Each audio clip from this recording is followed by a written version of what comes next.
bikin gaduh di pengadilan, yang apalagi yang menghalangi proses peradilan itu pidana.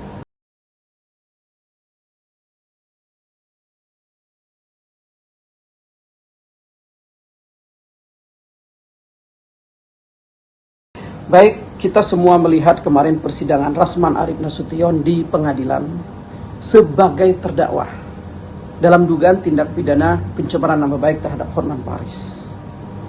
Nah, sangat disayangkan perilaku Rasman yang bikin gaduh pengadilan. Dari situ kita bisa melihat, kita bisa menilai ternyata Rasman kan tidak paham hukum acara. Rasman tidak paham tata tertib persidangan. Mungkin ini juga jadi jawaban dari orang-orang, dari teman-teman selama ini yang mempertanyakan apakah Rasman paham hukum nggak sih? Rasman belajar hukum nggak sih? Ya kita bisa nilai dari sini. Hal yang seperti itu aja kan tidak bisa.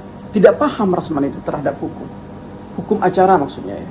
Dan di sini kita bisa tahu, ternyata Rasman tidak bisa membedakan mana terdakwa, mana dia sebagai kuasa hukum. Kemarin itu Rasman bukan sebagai pengacara atau sebagai penasihat hukum dalam persidangan loh. Dia sebagai terdakwa.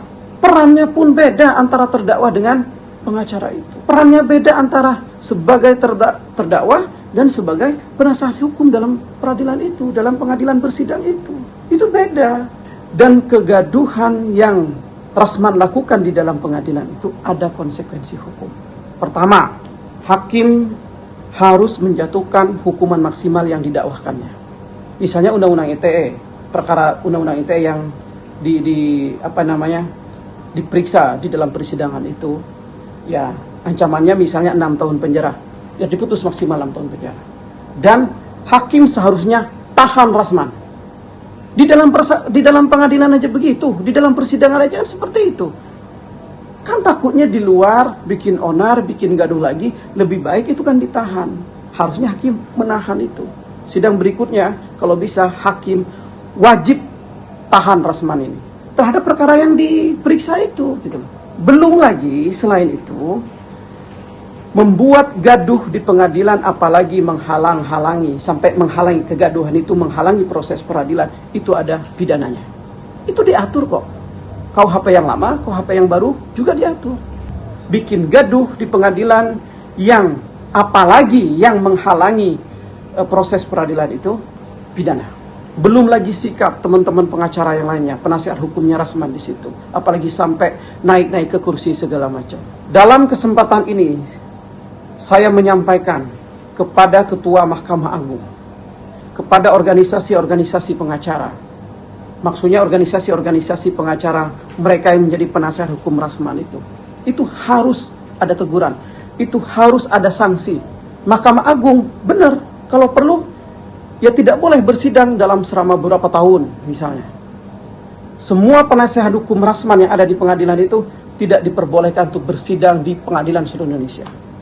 Organisasi-organisasi pengacaranya, Kongres Advokat Indonesia, PRADI misalnya, itu harus memberikan sanksi. Itu mencederai nama baik pengacara.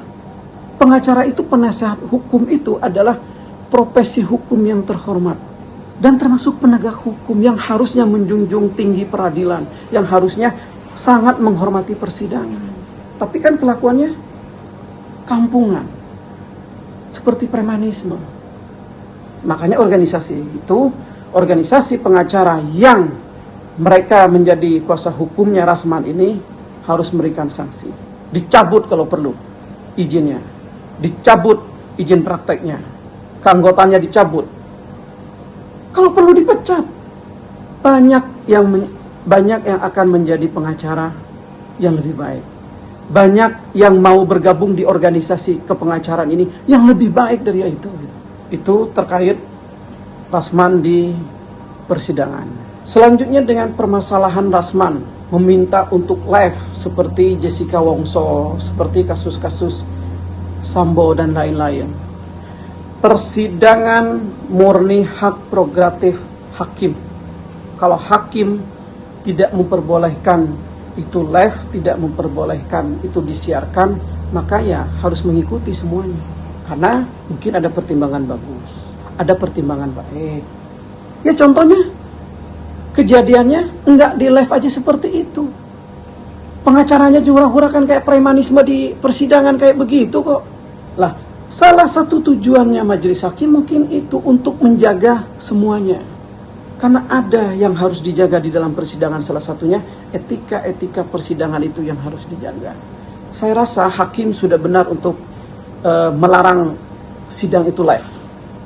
Dan itu tidak wajib. Itu hak prerogatif hakim. Live tidaknya dalam persidangan itu hak prerogatif hakim.